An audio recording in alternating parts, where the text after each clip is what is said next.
చంద్రబాబు నాయుడు గారు వస్తేనే ప్రైవేటైజేషన్ మొత్తం ఇప్పటికే 10,032 ఉన్న విలేజ్ హెల్త్ క్లినిక్స్ అన్నీ కూడా గాల్లో పెట్టారు ఇవాళ. చాలా అద్భుతమైన ఈ విలేజ్ హెల్త్ క్లినిక్. ఎందుకంటే నాకు తెలిసి చాలామంది పేదవాళ్ళు, ముఖ్యంగా బీపీ షుగర్ ఉన్నవాళ్ళు ఈరోజు హాస్పిటల్స్కి వెళ్ళటంలా, వాళ్ళు అక్కడికి వెళ్ళి మందులు తెచ్చుకుంటూ ఉన్నారు. ఈరోజు అక్కడ మందులు లేవు, అక్కడ టెస్టులు లేవు, వాటన్నిటినీ కూడా నిర్వీర్యం చేశారు. కేవలం జగన్మోహన్ రెడ్డి గారు స్థాపించారు, వీటిని పెట్టారని చెప్పి ఇవాళ వాటిని నీరుగార్చారు. సచివాలయ వ్యవస్థ నీరుగార్చారు, సరే దాన్ని తీసేయండి. ఈరోజు విలేజ్ హెల్త్ క్లినిక్స్ని పూర్తిగా నీరుగార్చారు. 17 మెడికల్ కాలేజ్ చేస్తే వీటిని ప్రైవేట్ పరంగా చేయాలని చూస్తున్నారు.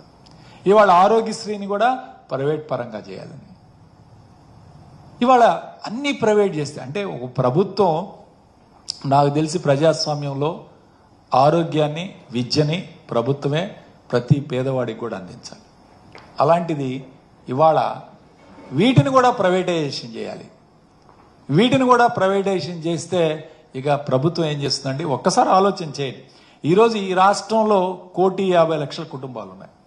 మీరు ప్రీమియం చెల్లిస్తా ఉన్న 2,500 రూపాయలు ప్రీమియం ఒక్కొక్క కుటుంబానికి చెల్లిస్తాలని మీరు భావిస్తున్న లెక్కల ప్రకారం చూస్తే టోటల్గా ప్రీమియం చెల్లించాల్సిన అమౌంట్ చూస్తే 3,750 కోట్ల రూపాయలు వస్తుంది. మనకయ్యే ఖర్చు 4,000 కోట్లు ఆరోగ్యశ్రీలో.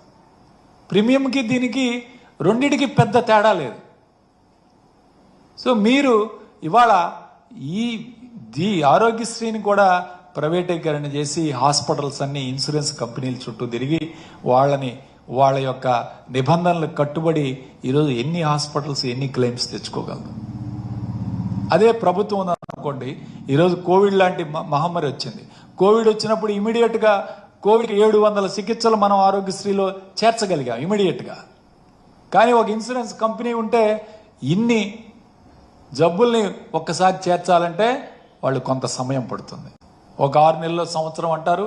ఆ సంవత్సరం తర్వాత కోవిడ్ ఉండదు, కోవిడ్ మళ్ళీ వెళ్ళిపోయిందంటే ఉపయోగం ఉండదు.